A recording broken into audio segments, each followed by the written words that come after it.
মাকে ভাসান দেওয়ার জন্য গঙ্গায় সাধুরঘাটে কিন্তু নিয়ে চলে আসা হয়েছে। কতটা পরিমাণে ভিড় দেখতে পাচ্ছ। এখন মায়ের গয়নাগাটি সমস্ত কিছু খুলে রাখছে, অনেক পুলিশ আছে এখানে।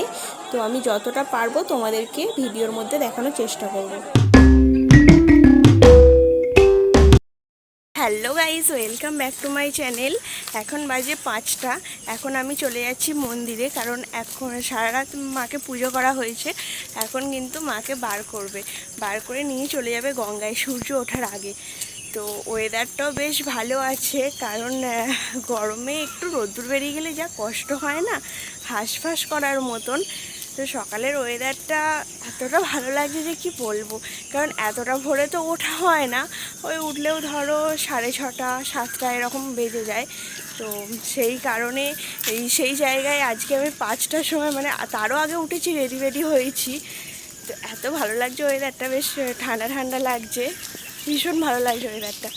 তো চলো মায়ের কাছে যাই, মন্দিরে যাই, গিয়ে আবার তোমাদের সামনে আসছি।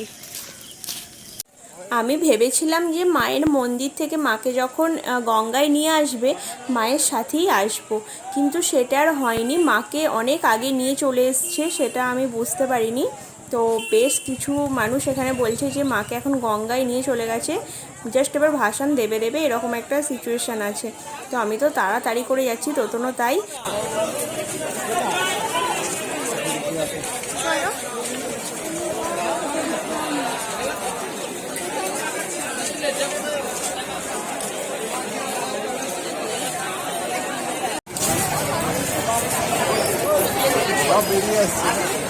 চলো একবার দেখি,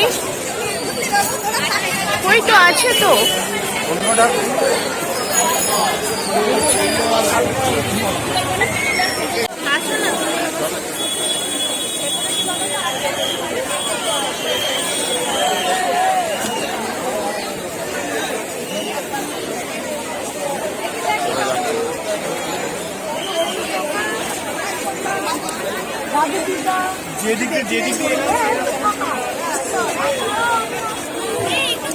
এত ভিড় ঠেলে যে কি করে আমি ভিতরে ঢুকবো সেটাই বুঝতে পারছি না, কারণ ভিতরে তো প্রচুর ভিড়।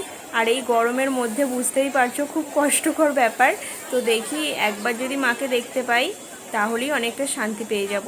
তো চলো ভিতরে যাই, আমি না গেলে তো আমি নিজেও দেখতে পাবো না, তোমাদেরকেও দেখাতে পারবো না।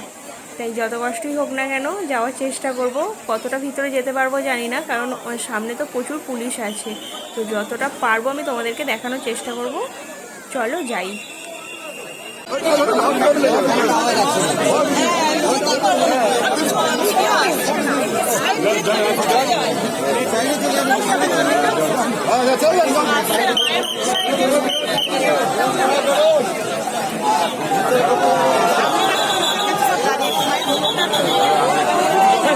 জানো তো আমাকে না একেবারেই ভিতরে ঢুকতে দিচ্ছিল না। তো আমি অনেক রিকোয়েস্ট করাতে, যে আমি ভিডিও করব এরকম বলাতে আমাকে ভিতরে ঢুকতে দিচ্ছিল না। একটাই কারণ এখন মায়ের গয়নাগাটি খোলা হচ্ছে, তো এই সময় কিন্তু কাউকে ভিতরে ঢুকতে দেয় না। এই হচ্ছে ব্যাপার, মানে পুরো পুলিশ কিন্তু চারিদিকটা ঘিরে আছে।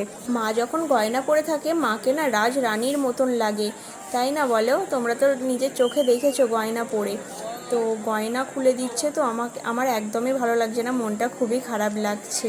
এর থেকে বেশি আমার আর থাকা সম্ভব হয়নি, কারণ ওখানে পুলিশ আর কাউকেই থাকতে দিচ্ছে না, সবাইকেই রিকোয়েস্ট করে দিচ্ছে যে বাইরে চলে যাওয়ার জন্য। তাই ওখানে যদি আমরা থাকি, অনেকেই এরকম রিকোয়েস্ট করছে থাকার জন্য, তাই ওখানে আর থাকলাম না, বাইরে চলে এসেছি। তো ভিডিওটা এই পর্যন্তই। ভালো লাগলে একটা লাইক কমেন্ট শেয়ার করে আমার পাশে থেকো।